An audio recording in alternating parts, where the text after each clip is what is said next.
Hello, everyone. Welcome to another episode of Let's Chat Reality. I'm Michael, And I'm Molly. and we are here today to talk about another week of Big Brother 27, as well as catch up on the Challenge 41. It's been a few weeks since we talked about that, so we decided to do a little catch up on the most recent episode of that as well. So, a lot to get to with Big Brother in particular. So, Molly, you want to get started with that? Yes, let's do it. All right. Well, we pick up after Rachel nominated Vince, Mickey, and Morgan for eviction. Kelly hugs Mickey and says, "Welcome to the party," which this is a comment that really didn't think much about in the moment, and but until Mickey thought that that was a slight against her.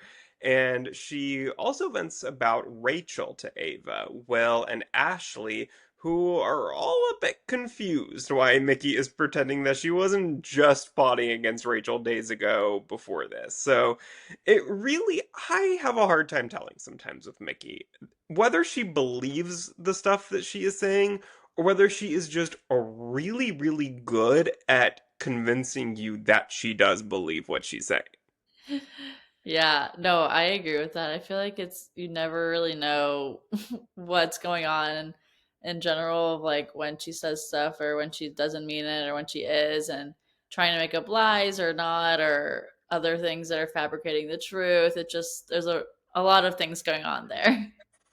Yeah, I think that I would really appreciate Mickey more if she would go in the DR and just fully admit to what she was doing and being like, "Yeah, I'm fully manipulating right now." Like I think that people get frustrated when house guests try to convince the audience that they should believe the BS that they're spewing. Like it's one thing to convince the house guests, like that's the game. Yeah. That's do whatever you need to do to convince your fellow house guests to do whatever you want them to do.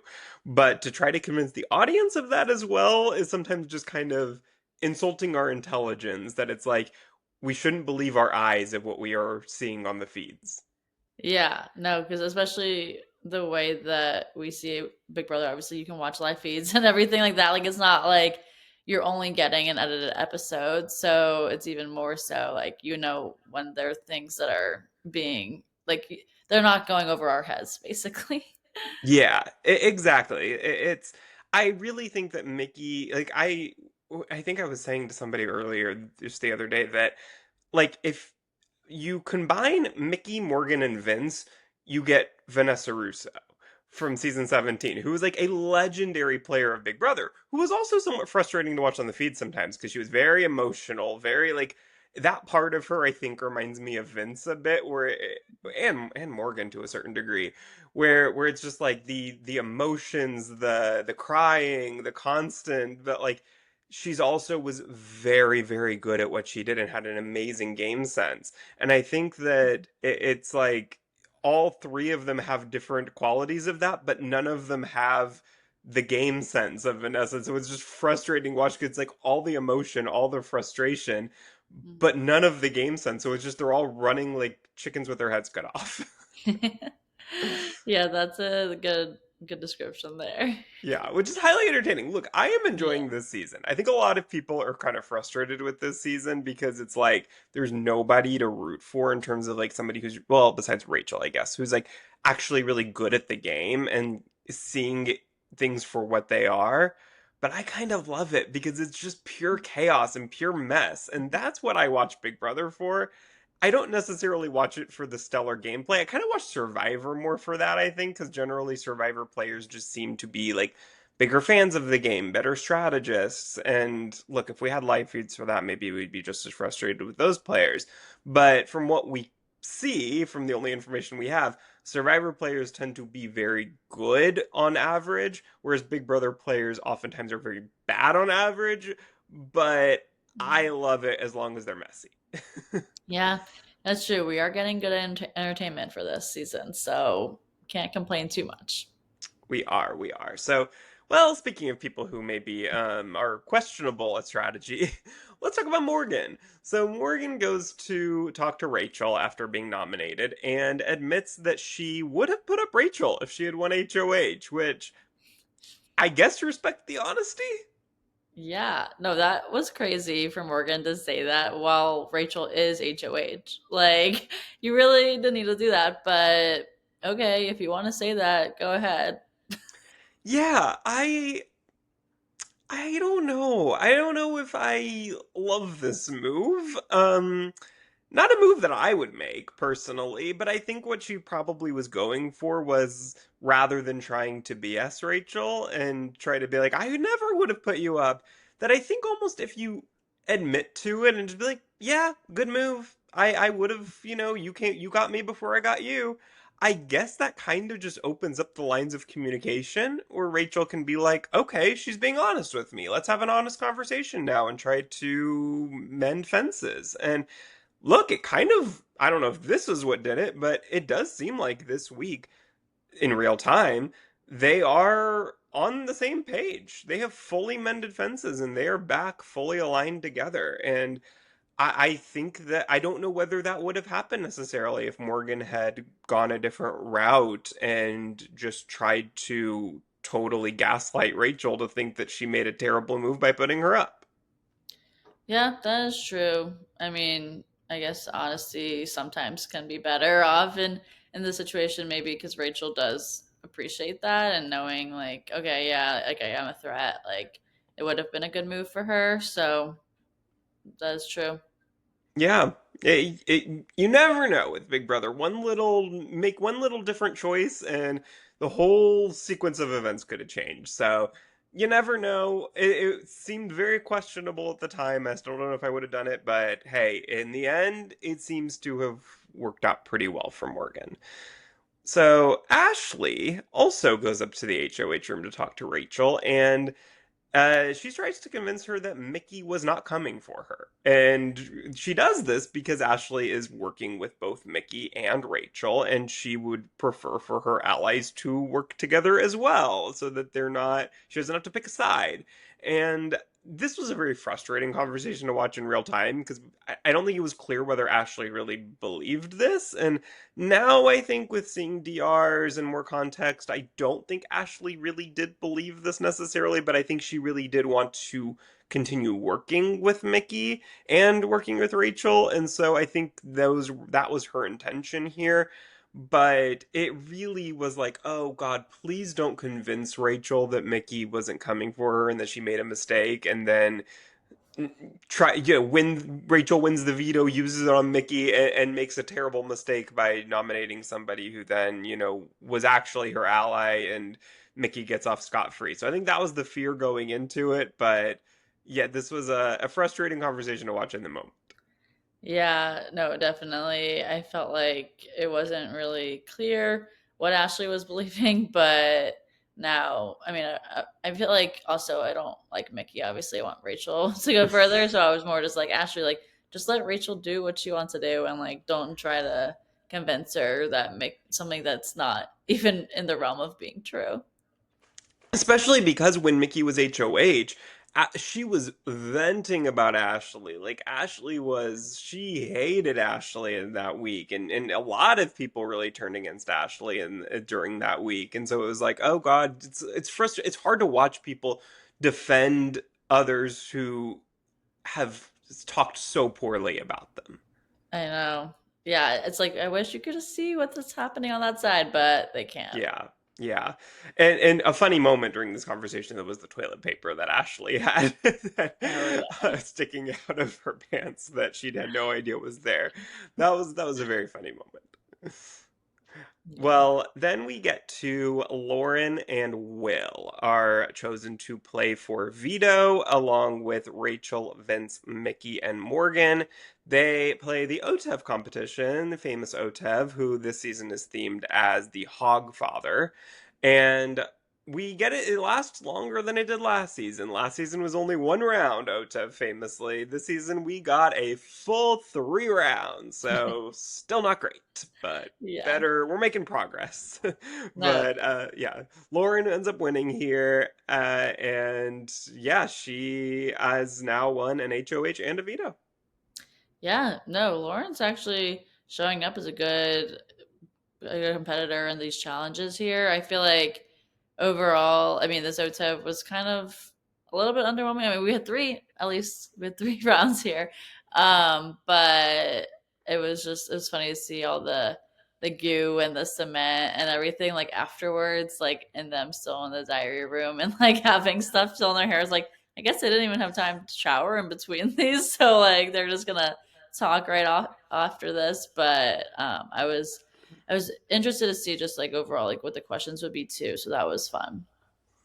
OTEV's always fun. I think I like that they did make it a little bit harder the last few years, where now sometimes the answers are two names rather than just one, and I do think that makes it a lot harder. So, naturally, that will make it potentially not last as long. I think it's similar to what they've done with the wall that we also got in this past week, where they've made the walls so much harder in the last maybe I don't know 5, 6 seasons than it used to be when it would potentially last like 2, 3, 4 hours.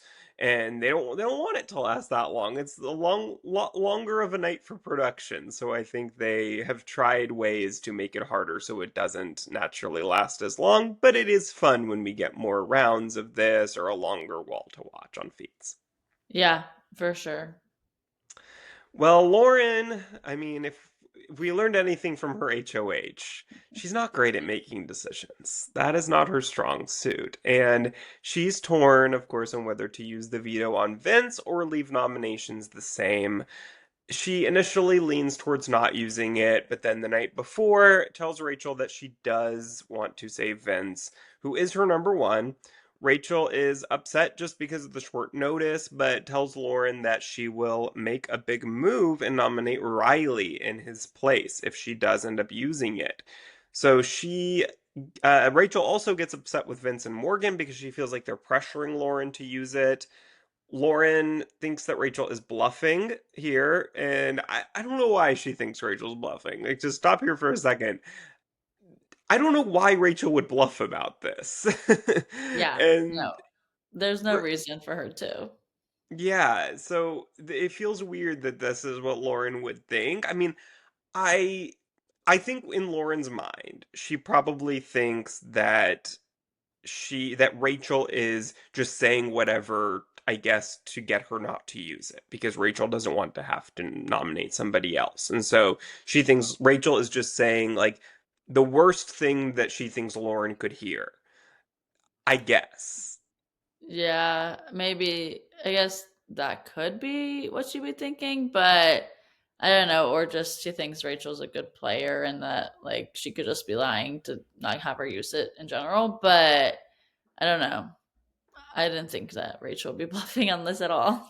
No, that is not the impression that I got Yeah. from Rachel. I do think, of course, Rachel doesn't want Lauren to use it, but Mhm. when Rachel said, I'm going to nominate Rylie, I mean, yeah, she's going to do that because if she doesn't do that, Lauren's just going to go tell Rylie, Rachel told me, threw out your name. And so then that's going to upset Rylie and Catherine. And then you don't even get to potentially get one of them out. Like that would just be really dumb of Rachel to Yeah. throw out a name and then not end up doing it.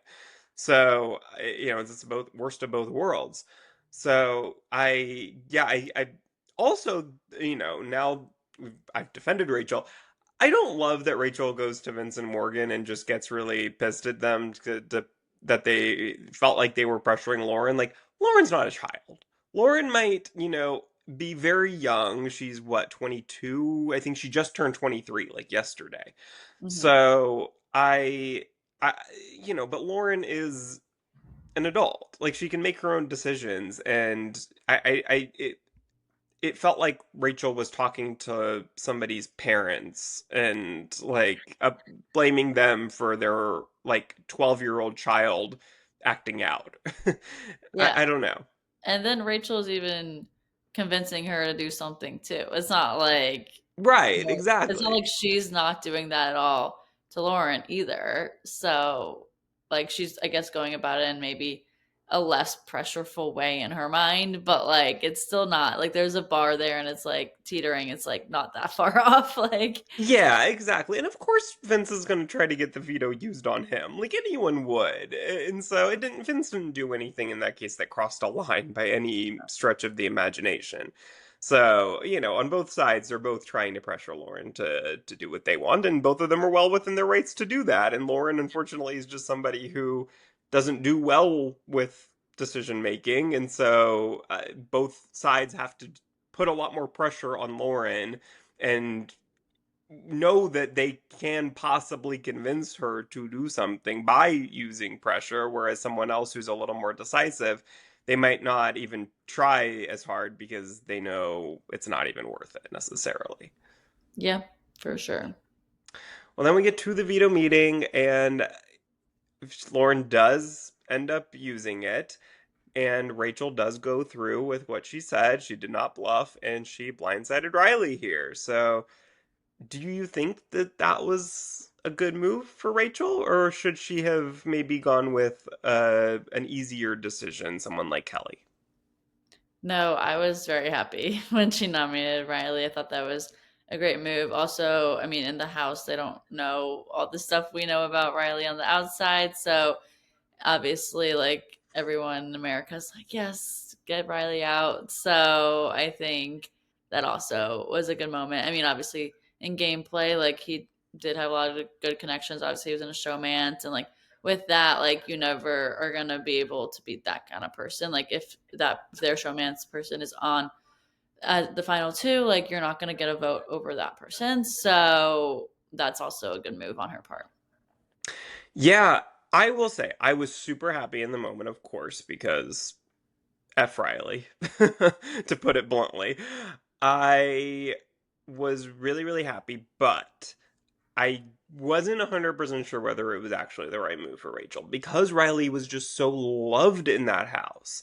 And I didn't really think that she would have the votes to get rid of him. And so I thought, oh my God, Rachel is now making such an enemy out of Rylie and Catherine and potentially a bunch of other people. Like Keanu was so upset with her about it. Kelly was so upset with about it. Kelly, I mean, would have been less upset if she nominated her.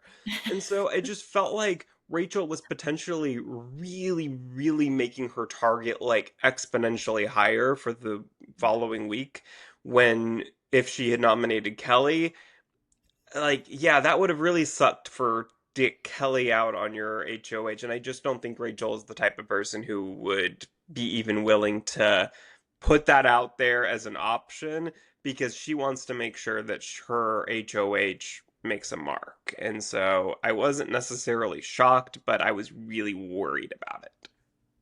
Yeah, no, that's fair. That's fair. Well, Catherine, after the meeting, is crying and super upset with Lauren for not using the veto, or for using the veto, excuse me. She was really pushing hard for Lauren not to use it. And something that I left off that is very important that the episode also left off is that Rylie was actually pushing for Lauren to use the veto.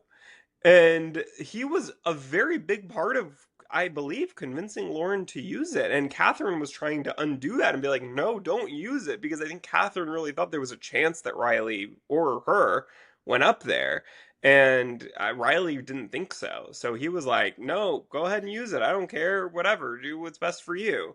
And she did. And Rylie got put up. And so Keanu, Kelly, and Lauren reassure Catherine that they will all vote for Rylie to stay, no matter who's next to him. But meanwhile, Will, Ashley, and Mickey are up in the HOH room with Rachel, saying that they plan to vote him out if he doesn't win Blockbuster.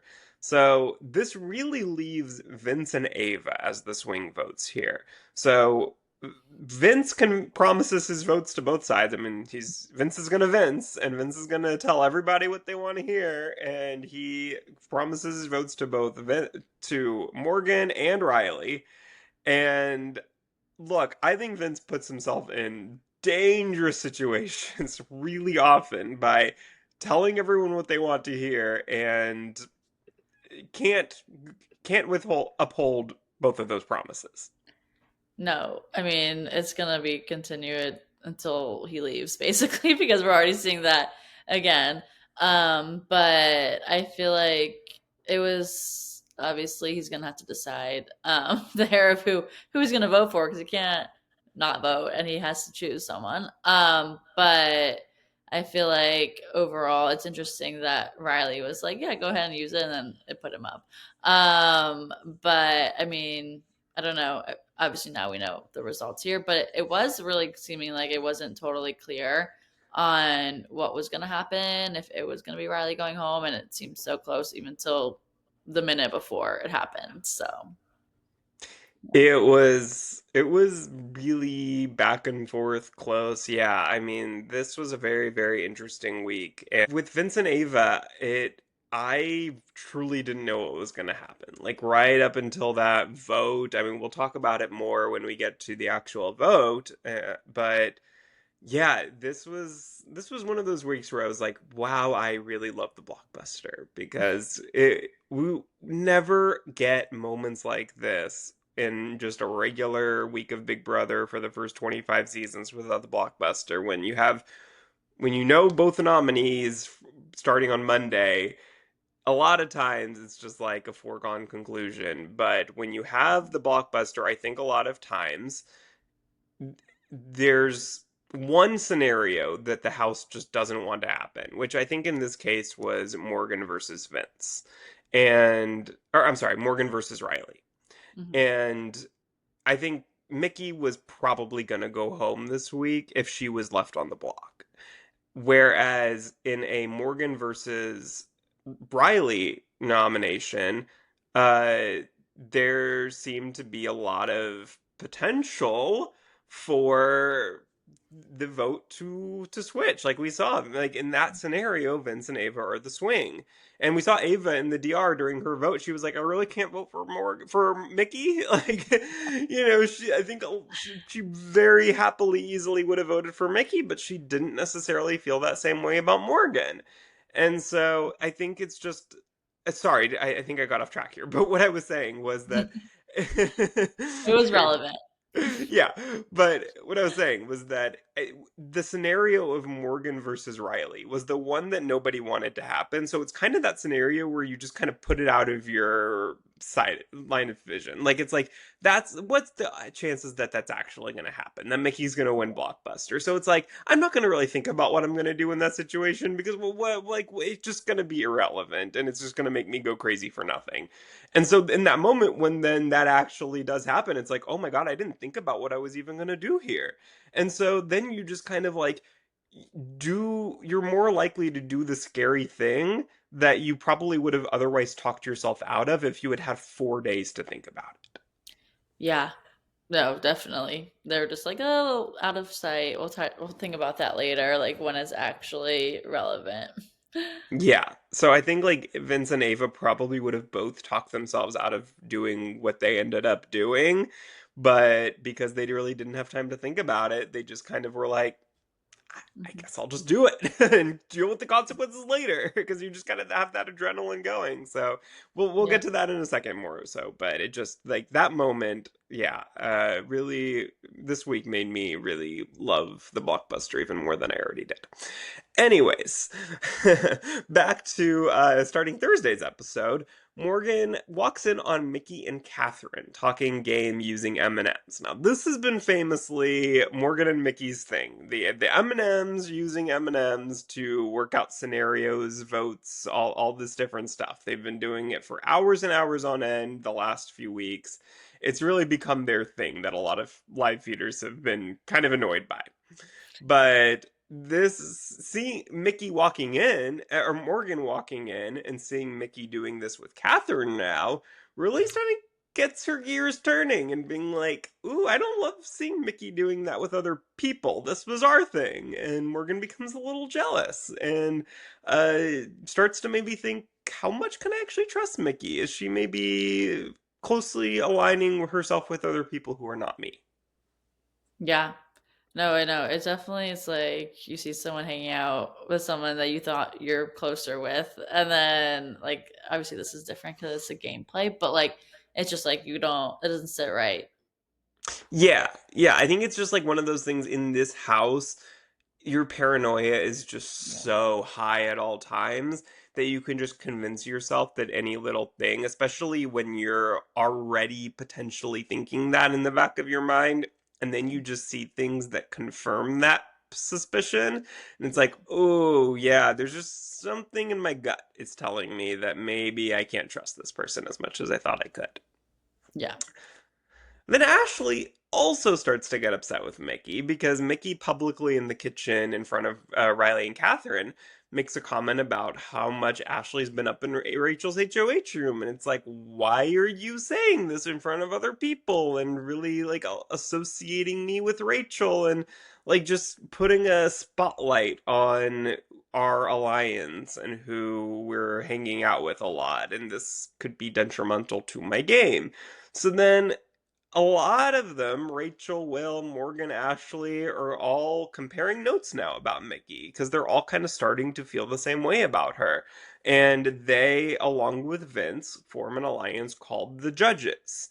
What are your thoughts on this new alliance? Do you think that this, or let's just say in this moment when they first made it, did you think that this alliance had a chance to actually turn into something? Yeah, this is the first time where I was actually like, okay, maybe maybe we'll see an alliance that actually sticks together this time this season, and I like the people in this alliance, so I hope it does work because I want it to work, but we'll have to see. I mean, so far so good seems like. Yeah, I really like this alliance too. Look, I hate a steamroll, but when it's people I like, I can be hypocritical. I'm not again.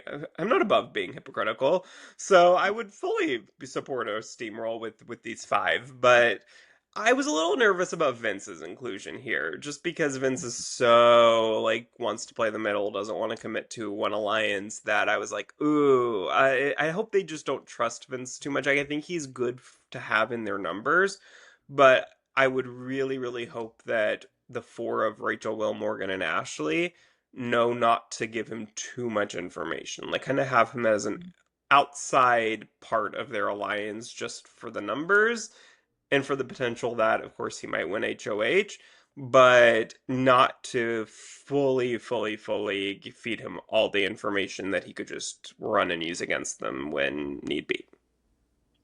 Yeah, that's true, but I feel like Morgan would tell Vince the information. Oh yeah, If I didn't have Yeah. too much faith that they would do that, but Yeah. I just hoped that they would. Yeah, that's true. Because I think that would be best for them. But no, Yeah. generally nobody this season is actually doing what's best for them. So, No. yeah. Well, then we get to the BB blockbuster. It is called Settle the Score. They have to roll a ball down a board, attempting to land it in the highest score zone.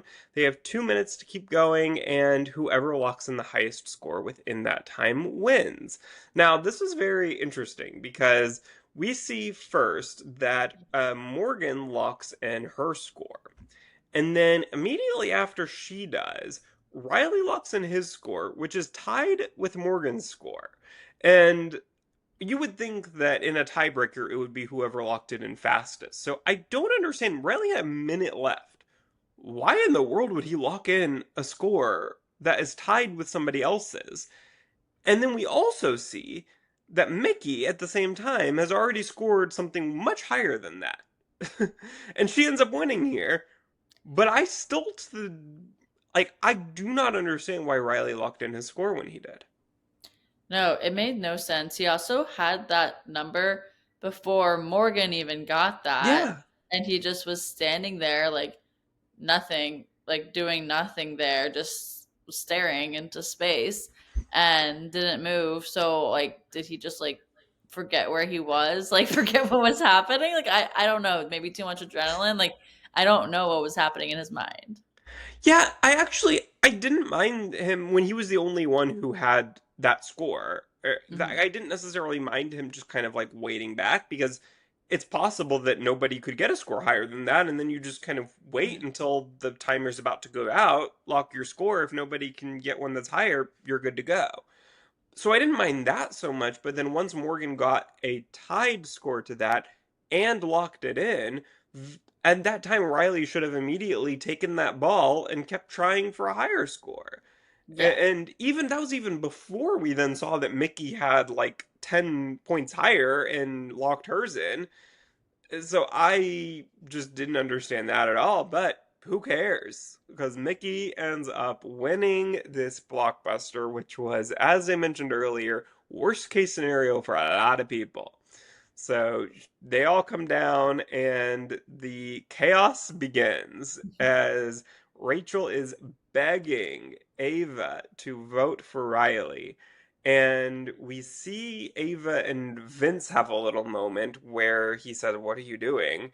And Ava, it seemed like in the moment, and I'm not sure if in this tonight's episode whether this was a moment that we saw again. I can't remember, but it seemed like Ava told Vince, "I'm keeping Morgan." And then Vince goes and tells Keanu that Riley told him days earlier, there or weeks earlier, I believe, that he would nominate Keanu if he won HOH. Now, Keanu in this moment doesn't believe it. We see later on that night that he was told this again and seemed to kind of sink in that it was probably true. But in this moment, he tells Keanu, like Keanu tells him, like, no, don't believe that. That's not true. But and I was really worried in that moment. I was like, "Oh my God, did Keanu just foil this? Is Vince gonna go back now?" But it seemed like but I had this little shred of hope because I was like, if Vince was willing to tell Keanu this piece of information, why would he do that if he wasn't gonna then vote for Riley? Yeah, I agree. If that it did feel like it would be Riley after that came out, but I don't know. I was still nervous about Ava, even though like obviously like even in her diary room or when she was voting, like she's like, I really want to vote for Mickey, but she couldn't. I this was like I couldn't even watch. Like I was just trying to distract myself and look at other things and I was like I am too nervous to watch this as we see. So like we see the first person because it seemed like Mickey, Vince, and Ava were the ones that I think some people were worried about. Mickey to a lesser degree, but like Vince and Ava in particular. So then we first see that Mickey votes for Riley. We're like, okay, she didn't ruin this. Because if she had voted for Morgan, then it just would have been over. Mhm. So there would have been no chance. So it's like, okay, we have a chance. Then we see after the commercial that Vince votes for Riley. So it's like, okay, now Ava. Just we need Ava to do it. And then Ava goes in there and just starts like debate. Like she's like, and it's like, oh my god. And like you could see like there's like a moment where her mouth kind of says, and it's like, no, no, no. Like just dying. And then she says Riley. And it's like, oh my god. It actually happened. Riley's Yeah, evicted. I know that moment was great. Everyone was just like on the edge of their seats, like, "Oh no, what's she gonna do?" And it worked out. I truly couldn't even let myself get slightly excited for it in the days because it really didn't seem like this was going to happen.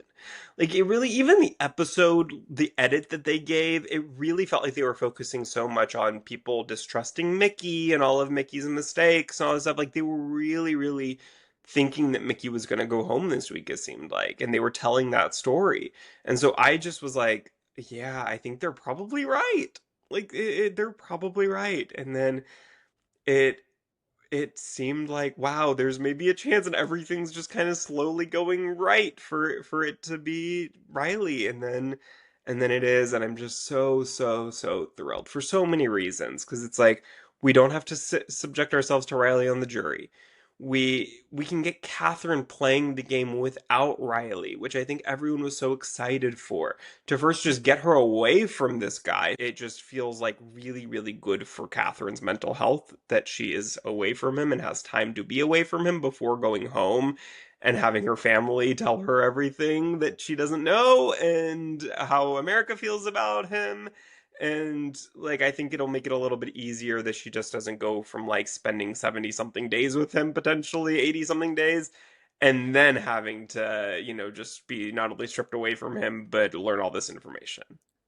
Yeah, oh, definitely. I'm very happy that Catherine can now be without him in the house and actually play the game on her own and seeing how that does for her and just overall just hopefully she can get better. I mean not get her, but like but just like build up more of a gameplay, strategic mind stuff and not be worried about Riley. Yeah, I was really excited to see Catherine without him, just like gameplay wise. I was like, let's see what she has in to because I feel like she when she was away from him, it felt like she had some game sense. Like it seemed like okay, there's something here that he just isn't allowing her to talk to other people, to talk game without him. And so we just rarely got to see that in the last few weeks. And so now I was really excited to see what she has, what she can do when she's playing on her own and not for him. Yeah, agreed. Well, after the vote, Vince feels like the Judges Alliance just used him for the vote, but they don't really care about him personally. So he talks with Keanu, and Keanu, of course, forgives Vince because Vince is a man and he's willing to forgive men. And he believes that Vince has his best interest at heart, so he was okay with him. But of course, he's not so forgiving of Rachel because Rachel is a woman. No, he is not so forgiving of Rachel though, because Catherine tells Keanu that she would vote for Rachel if she makes the final two, and it's the edit is making it seem like, I will say, that this is really kind of making his gears turn and thinking maybe I shouldn't align myself so closely with Rachel and have this plan to get to the final two with Rachel because Rachel actually could beat me in the end. Whereas I think a lot of people in the house for so long were saying, or Rachel was really like saying this narrative that I can't, nobody's going to vote for a two-time winner. Whereas I think now people are saying, well, if everyone's dumb enough to let Rachel get to final two, I will vote for her. Yeah. No, I mean, I it's always it's Keanu goes back and forth so many times. It's like hard to keep up of like if he wants to work with Rachel, if he doesn't, and all of that. It's just frustrating to watch and hearing all that stuff because obviously, like, I mean, it seemed like they were good, and then now it's like, oh, never mind. I don't think I should be working with her. But I mean, she is obviously a strong player. Like, I would want to vote for her if she made it to final two, also. Yeah, oh yeah, I would probably vote for her. Like if yeah, if Rachel is able to get to final two twice, yeah, I probably unless because I mean, look, there's always the Dan Giesling versus Ian of it all, where famously Dan gets to final two again after winning season 10. He again in season 14 makes it to final two against Ian. And a lot of the jury was very, very bitter towards Dan. And so they, out of spite, voted for Ian, who also deserved his win. I'm not saying that he didn't, but, very famously, like, they would admit to being bitter jurors, if you will. And I could potentially see that again with Rachel. I wouldn't doubt it that somebody like Keanu, Vince, like I could see them being bitter towards Rachel if they were to be in jury and she's in the final two. And I think that there's definitely a high chance of that. But I also think that if they're actually not bitter and looking at it just purely gameplay wise on paper, it is would be pretty incredible for Rachel to make it to final two again.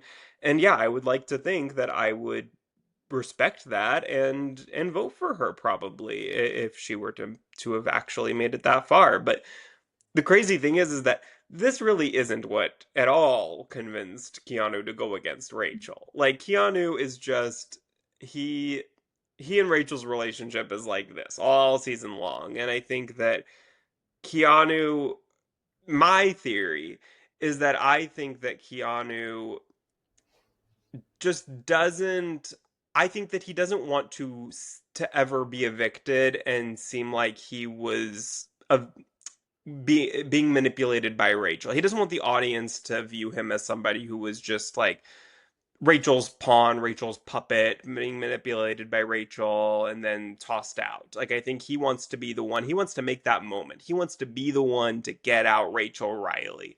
And he wants that to be like his defining moment from his time on Big Brother. And so I think that he's just never going to fully lock in with Rachel because I think that he would not be able to pass up the opportunity to be the one to take her out. Yeah, no, for sure. And he definitely has those like, I need to make a big move or like being a good competitor in him. And so I never trust his alliance with Rachel. Yeah, I think that I think they like each other on a personal level. I think especially Rachel really likes Keanu. And so I think that clouds her judgment at times. And because like, I think a lot of these people in the house this season, she's older than them at this point. And like it's hard for her, like she doesn't necessarily relate to Lauren or Catherine or a lot of these people I think she just kind of doesn't necessarily have a lot in common with.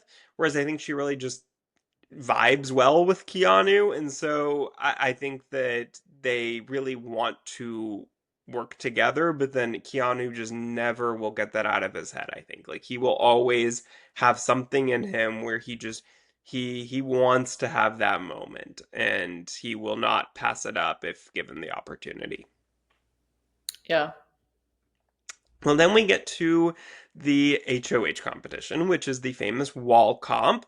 It lasts a good. It lasted over an hour this time. Pretty good. I think about an hour, 12 minutes, something like that. So I was happy with that because last season it lasted, I believe, 32 minutes. So in total, which was the shortest ever. So I'll take more than double that. I was happy Yeah. with it. No, it was good. They lasted really long I mean, not really long, but they lasted pretty long. Yeah, it's fun to watch because it's the Yeah. one competition that we get to watch on feeds these days. So I was happy. It was a fun watch this time, and we ends up that Vince and Kat are the last two standing, which were two very interesting options because of course Kat was just blindsided with her number one, her showman's leaving, and so she was out for revenge, and then Vince was interesting just because we kind of never know what Vince is going to do. He's very much playing the middle, trying to keep both sides happy. So I think people were kind of interested to see what potentially he might do as HOH, which we get to find out because Vince ends up winning this. So were you surprised that Vince won the wall? Who were you kind of going into the wall expecting to do well?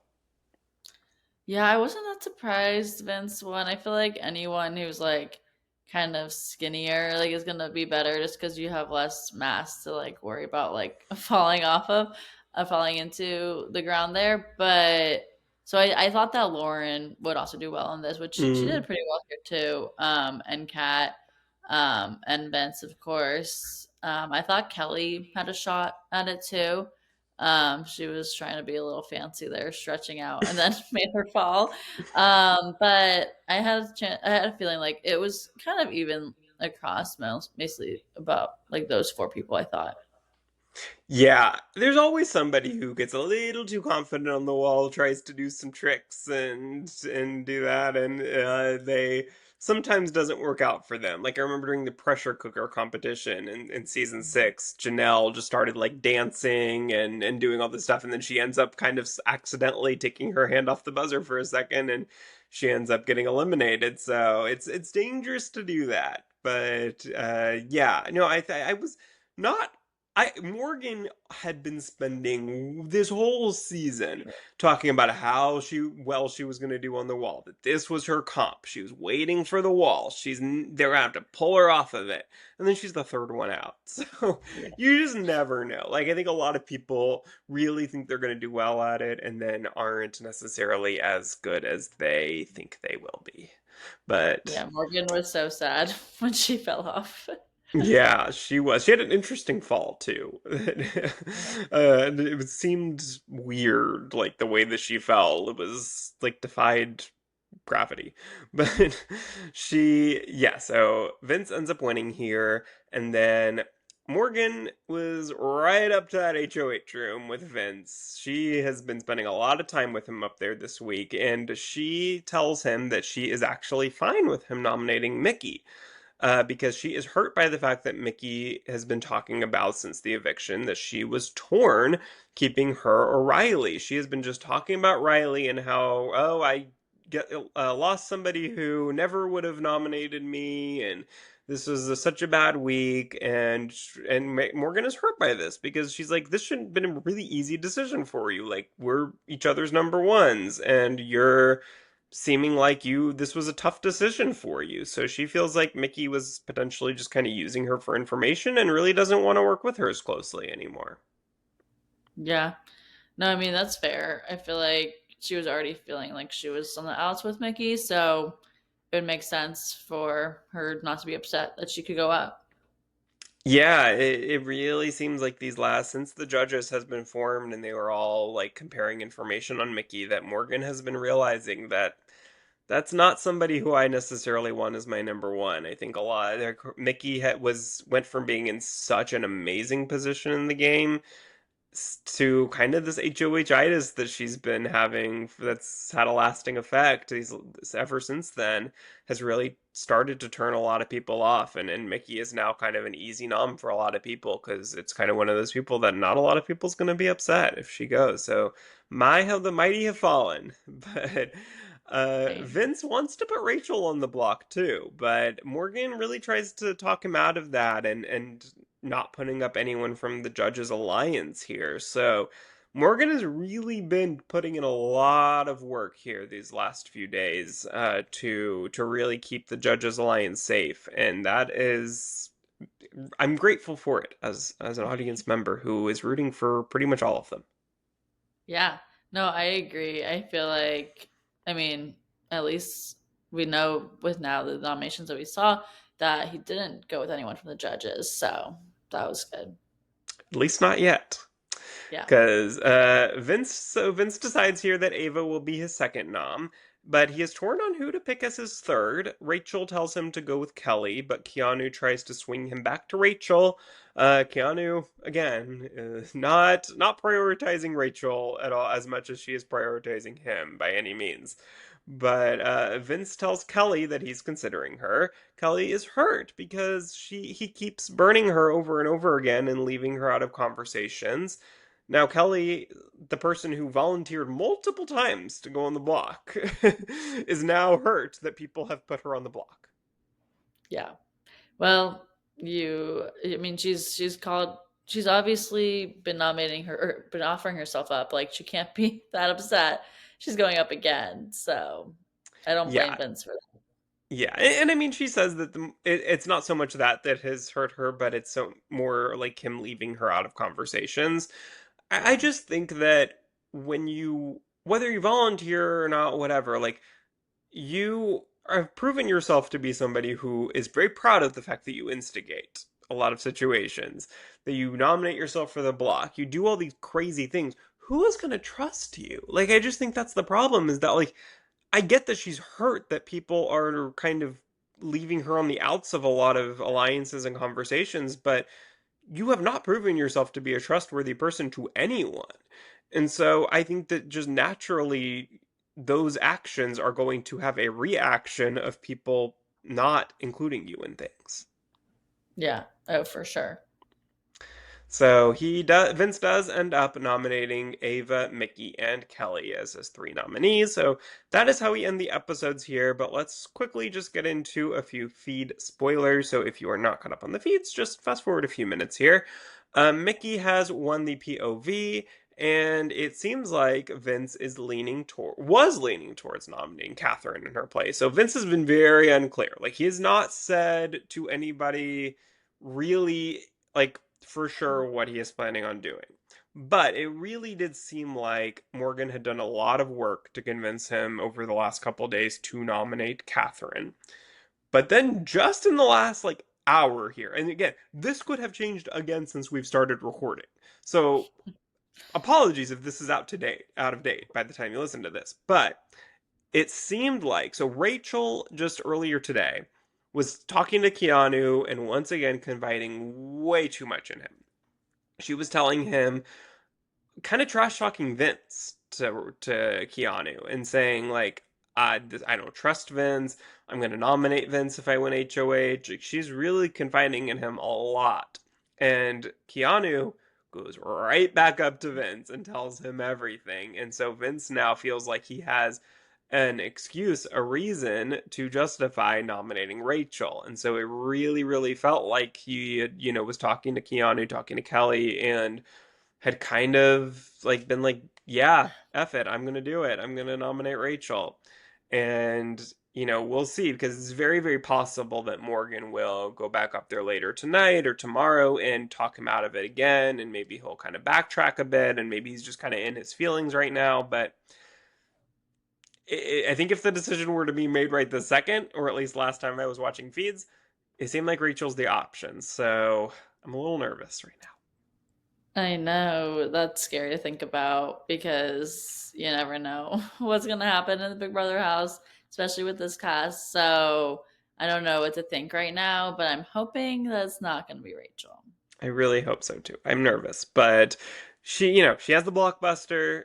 So even if she does end up getting nominated here, she certainly has a good chance to save herself. Rachel is, when her back's up against the wall, she tends to perform well. So I have a lot of faith in her to win that, even if she is. And look, she does have a lot of allies. She has Morgan. She has potentially Mickey, depending on how things go. And she Will. She has Ashley. Like she has people who have her back. So I do think that there is a possibility that even if she is nominated on eviction night, she certainly could stay. So all hope is not lost, but I would definitely prefer someone like Catherine to go up there and just not have it be even an option that Rachel will go home this week. Yes, agreed, but we'll have to wait to see. Yes, we will. But that closes the book on Big Brother for this week. Now, let's get into some Challenge 41, Episode 4. Molly, take it away. Yes, let's do it. So, since it has been a few weeks since we've covered the season so far, just would love to hear your thoughts more on the season, Michael, as a whole, as we've watched now 4 episodes of it. I've really loved this season so far. I'm gonna say, like, it feels refreshed to me. Like, I think the last few seasons of the challenge, we haven't had a lot of new players. Like, we had had this kind of period around, like, double agents, spies, lies, and allies, 36 and 37, where there were a lot of newbies coming in every season and then just kind of leaving us and getting a whole new batch of newbies coming in, and then like maybe a couple of them ended up sticking. So it felt like there was this period where there were a lot of new faces, but then in 39 we didn't have any brand new faces. 40 we didn't have any new faces at all. So this season felt refreshing that we had half newbies, half vets, and I think the new threats, if you will, have been really good so far. Like I feel like they've been a big factor on the season. It feels like we are getting to know a lot of them pretty well, and I foresee a lot of them having a future as a challenger for, hopefully a while. Like it seems like there are quite a few that I would like to see back, in the next few seasons. And I really hope that they do because I feel like there's a lot of potential there.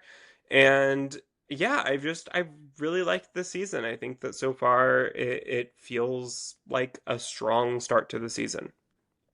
Yeah, I agree. And it's nice that also we know a lot of those people who are those new threats, like coming from shows that we like watching. So that's been fun to watch because obviously, like, I don't always watch the challenge or I'm new to watching the challenge. So seeing people from Survivor and Big Brother and other shows that, like, I was excited to see them on the challenge. So they're still doing well there. So it's exciting to see that as the season is going on. But to get more specific into this episode, we started out by seeing how Olivia and the Brits are upset that their plan to make Bananas the hangnail didn't work because Naya was medically disqualified. So, previous week, we saw that Bananas was gonna probably be a hangnail because America it was gonna be America versus Naya, which was Not great sad if it odds would have for, yeah, for yeah. America. So, what were you saying? I was gonna say not. Yeah, they put America against somebody who probably, depending on the competition, would have had a pretty good chance of beating her there. So I Yeah. that was a little scary. Yeah. Oh, for sure. So then when they announced it, like they even had her like going into the arena, like it wasn't even like they told her beforehand. Like America was mentally preparing herself to leave, basically. And then they're like, never mind. Like actually, you don't have to do anything because Nia can't compete. So I mean, happy that America could stay, but that did mean that Bananas still was there without any disadvantage as well. Yeah, But so we saw that happen, but then now this only the way that now Bananas could go home would mean that he has to lose the daily challenge or it'd be selected by the winners to be up for the House vote. So that is a possibility, which we obviously see that foreshadowing. We did get that. But Yeah. um But it didn't seem likely. Like that was the no. thing was that okay, now a lot of things have to fall into place in order Yeah. for Bananas to potentially go home here. Cuz Mhm.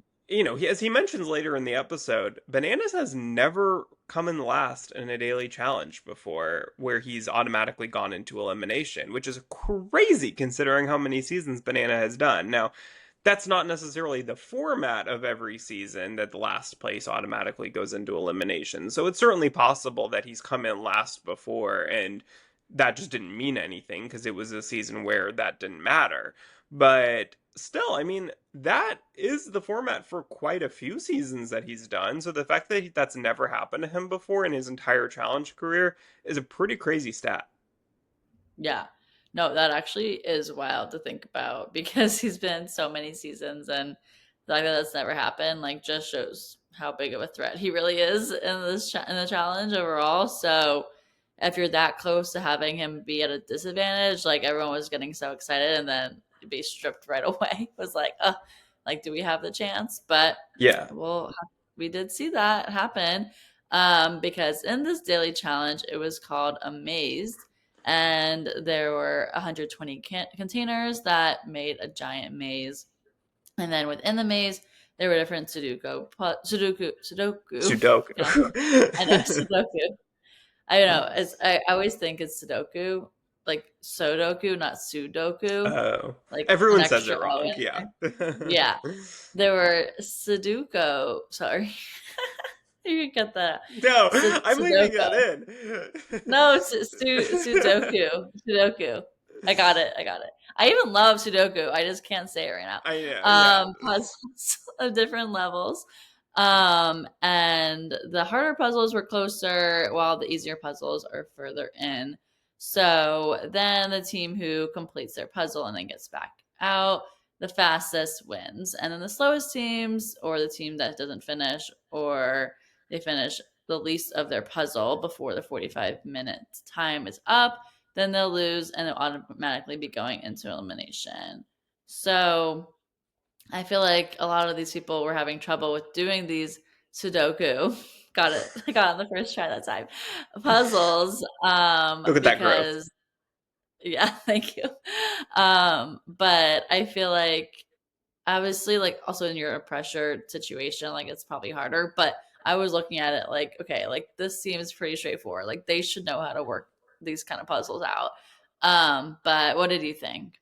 Yeah, I mean, especially considering the fact that they have had these types of puzzles on many a challenge previously. And so you would think that this is something that they are practicing in the off season.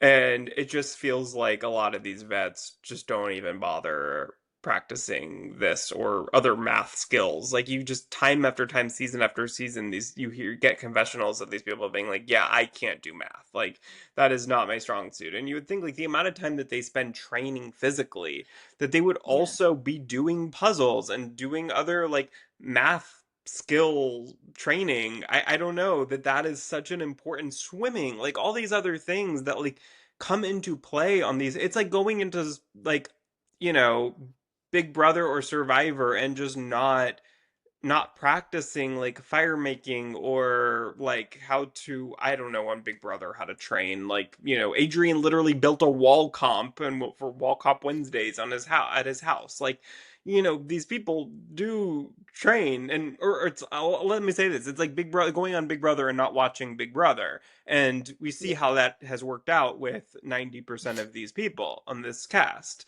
So like it's just you have to train for the show that you're going on, and I think a lot of these vets especially just don't bother these days doing any training for that. So yeah, it's kind of crazy to think that they still are so bad at this, but I will say I did like the aspect of this challenge that they could choose to go further into the maze and have an easier puzzle or a harder puzzle and not have to go through as much of the maze. Like I think that type of choice is interesting. So I did like that aspect of the challenge. Yeah, I agree. I don't know what I would have chosen. I probably would have tried the medium Mm. level. I What think do I you would do the think? easy. I think I would do the easy one. I just think that unless you truly like just get lost in the maze and like can't find your way, I just feel like time wise doing an easier puzzle feels Yeah. like the move to get through it faster, because that feels like the part of it that would most likely take you the longest is doing the puzzle versus like winding your way through the maze. That's true. And with that, like it could save you a lot more time just getting an easier puzzle done Yeah. than having like 5 extra seconds of walking or running to do. Like, Right, exactly. Like I feel like just the time that the the maze is probably taking you longer than the time to find the maze, if that yeah, makes sense. yeah. Yeah, for sure. But exciting outcome of this challenge was that Bananas and Lekka came in last place. So that meant that Bananas would automatically go to elimination, and because it was a guy's day, so that's extra reason for good news there. But then Ben and Michaela came in first place, so they're safe from elimination. And they also get to pick one team to send in for nominations for the jury to select who will go in against Bananas. So, what were your thoughts here? I was shocked that bananas came in last. I mean, look, we just talked about this, the fact that that had never happened before. So that was pretty surprising to me that bananas came in last, and you could just tell the relief on all the Olivia's alliance, the British alliance. Every all of them were like, "Oh my God, we don't even have to do anything. This worked out perfectly." Like Yeah. the fact that bananas wasn't the hangnail had no impact because it just it fell into their laps. And so yeah, that could not have worked out better for them. And I was pretty shocked, but not unhappy. Bananas is not my favorite challenger, and I know that he is for a lot of people. I mean, Bananas had just been going last week saying, "I am the challenge. This is my show." Blah blah blah, and so I was pretty happy. I think it's fun to see someone who is that cocky, that arrogant, to be humbled a little bit. Oh yeah, definitely. He needed that. So I'm glad that meant he could go into elimination here. But then Michaela and Ben had to discuss their options of who they want to nominate. So since they have obviously the new threat males, but also the vet males, Michaela wanted to nominate a vet male because she was thinking that leaving Gabe in the game would be smart since everyone was trying to gun after him since he was not very well liked, especially because of the way that he talked about Nia last week. So he'd always be an easy target. But then ultimately, she knows that Gabe that is going in regardless because she didn't really have anyone to convince, or she couldn't really convince those people to change their minds there. So she left the decision up to Ben. But what did you think here in terms of, do you think Michaela should have continued to fight for making a bigger move? I mean, I feel like it's also like we love Michaela because she always wants to do stuff like that, but then isn't always supported or has the Mhm. votes to do that. But at least we got to hear of some kind of gameplay before we had like this unanimous vote. Yeah, exactly. I appreciate Michaela like, thinking through all the options, wanting to make a big move, not wanting to waste this power. But I do think that in this scenario, it just, nope, you're not going to convince enough people to make any big move like that. You're just going to put a huge target on your back if you try to shake things up in that way where nobody wants you to do that. And Gabe, it's just so easy to just throw in anyone, literally anyone, and Gabe is going to get the votes because he's just such an easy name because he is not only a rookie, but he's also somebody who not a lot of people, I guess, are close to socially because of, at least in part, and them not liking the way that he spoke about Nia last week. So he's an easy target. And he is someone who could beat bananas. And so Yeah. for all the Brits and Olivia's alliance, like they want that's the perfect person to throw in. Yeah. And so he just meets every criteria that they want in somebody. So it's like, yeah, he's somebody who maybe would be an easy target later on, but if he beats Bananas, he'll still be here. So you get all of your wishes. So I just don't think she was ever gonna convince anyone to not do that. And so yeah, I think it's smart to just tell Ben like, look, it's your choice. Do what you want with it. It does really doesn't matter. Yeah, for sure. So then we did see that then Ben and Michaela nominate Derek C and Izzy. Then the rest of the house then vote between Gabe and Derek, and it is unanimous, as I mentioned, for Gabe to compete against Bananas in elimination. So going into this, I wasn't really sure. Like I was like, maybe there was a chance that Gabe could win this. And so starting off, we saw the elimination is a hold 'em back. So each round, one player is a defensive player, and then one player is the offensive. And there's a wall in between them, and there's a rope, and they're trying to get three tokens in their bins, and they're attached to the rope. So you're trying to pull them back as they're trying to run to put these coins or tokens into their own bins. And then when they get three, then the time has stopped. So whoever has the fastest time then wins. Well, I don't know. Has this been the elimination before? Or is this a new thing? I think this was new. I don't remember Okay. anything exactly like this. We see a lot like where it's similar kind of, not exactly this, like there's no wall in between them usually, but we do see it challenges where there's like two bins and both players are trying to get to touch their bin or get a ball into their Yeah. bin. And they're trying to pull each other different ways. Sometimes it's even three-way. I remember they had one like that where they were like, trying to pull the others closer to their side. So we've seen that before, but not necessarily this, where they switched places and only one of them was trying to do it at a time, and the other one's their only job is literally just to pull them back. So this is kind of similar, but not. I've never seen it exactly in this format that I can remember, but I liked it. Yeah, no, it was exciting to watch. Also, I felt like we were seeing so many of Johnny Bananas speaking of like, oh, like all the strategy who's like tiring him out, and then like to see Gabe then come and like not even be tired when he was on the offensive side of things. So yeah, so Gabe ends up winning, and Bananas is eliminated. It wasn't even close. Like Gabe got it in like 2 minutes, and Bananas was like 11 minutes. So that was great. Bananas can be humbled for once. Yeah. And then this leaves Lekka as the hangnail next week. So obviously, is a big name for the challenge. So are you surprised to see him leave this early? And what do you think it means for the rest of the season?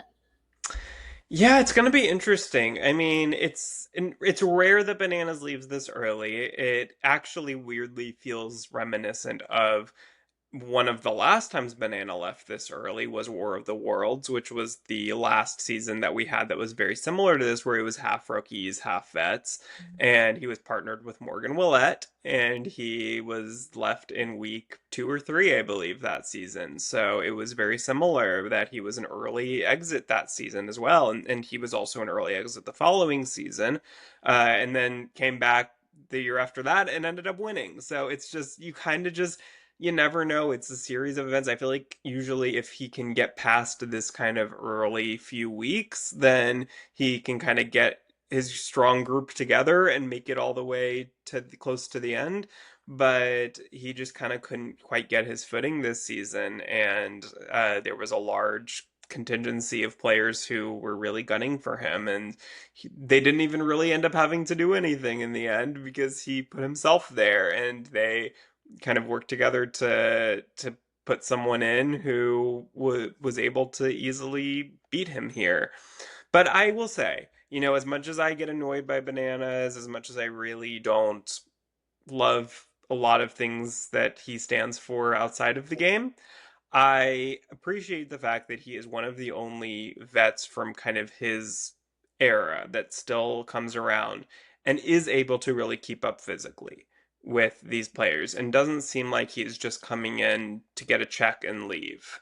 And I feel like someone like CT, no offense, CT, he really clearly isn't doing any sort of like training outside of this. He's just kind of coming in these days and it feels like doing whatever, just kind of, but he's not as socially divisive, and so he is able to more easily make it far because people just kind of like him. So, Yeah. you know, Banana's kind of the opposite, where he's very controversial and a lot of people don't like him, but he is physically intimidating still. And so people are not necessarily wanting to go against him in an elimination. And so, you know, he makes it far a lot of times because of that. But no, that is something that I appreciate about him is that he really does still seemingly really care and try hard and want to make it far and win the game.